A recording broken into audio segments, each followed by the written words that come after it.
लेकिन जब तक भारतीय सेना कश्मीर पहुंच, पठानी कबायलियों ने अपने कब्जे में कर लिया था। लेकिन अपनी इस नीच हरकत के बाद भी पाकिस्तान बाज नहीं आया। पठानी कबायलियों और भारतीय सेना के बीच युद्ध जारी रखा पाकिस्तान ने।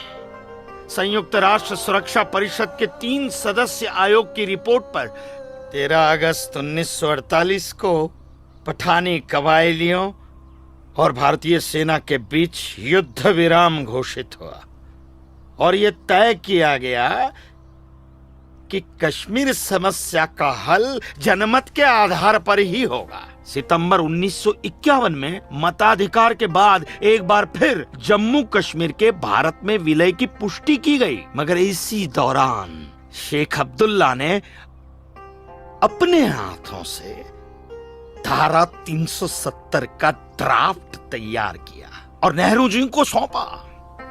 सरदार पटेल और अंबेडकर साहब की मर्जी के खिलाफ 1952 में नेहरू जी ने इसे लागू भी कर दिया। इसी धारा 370 की वजह से नेहरू जी ने कश्मीर को एक ऐसा विशेष दर्जा दे दिया जिसमें जम्मू कश्मीर राज्य ने हिंदुस्तान से अपना एक अलग संविधान स्थापित कर लिया।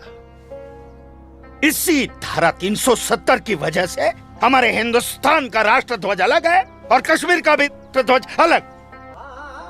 इसी धारा 370 की वजह से कश्मीर की कोई भी महिला यदि भारत के किसी भी अन्य राज्य के नागरिक के साथ शादी करती है तो उस महिला की नागरिकता समाप्त हो जाती है। लेकिन यदि वो महिला अगर किसी पाकिस्तानी नागरिक के साथ शादी करती है तो पाकिस्तानी नागरिक कश्मीर का नागरिक हो जाता है, हिंदुस्तान का नागरिक हो जाता है। इसी धारा 370 की वजह से भारत के किसी भी अन्य राज्य का नागरिक जम्मू कश्मीर में जमीन खरीद नहीं सकता, व्यापार नहीं कर सकता।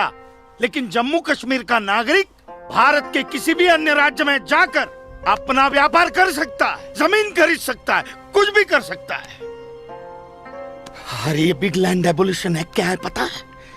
यदि जम्मू कश्मीर का कोई भी मुसलमान जमीन ठेके पर लेकर खेती करता है तो कश्मीर की सरकार उस हिंदू को बिना मुआवजा दिए वो जमीन जबरन उस मुसलमान को दे सकती है। ये है बिग लैंड एबोल्यूशन एक्ट, ये है धारा 370-35 से। और इसी का नतीजा है ये गिरधारी जी का फैसला। और सिर्फ यही नहीं, ये जो सरकार की ऋण निरस्तीकरण योजना है ना, इसके अंतर्गत उन सारे मुसलमानों का कर्जा माफ कर दिया जाएगा जो उन्होंने हिंदुओं से लिया। बताइए।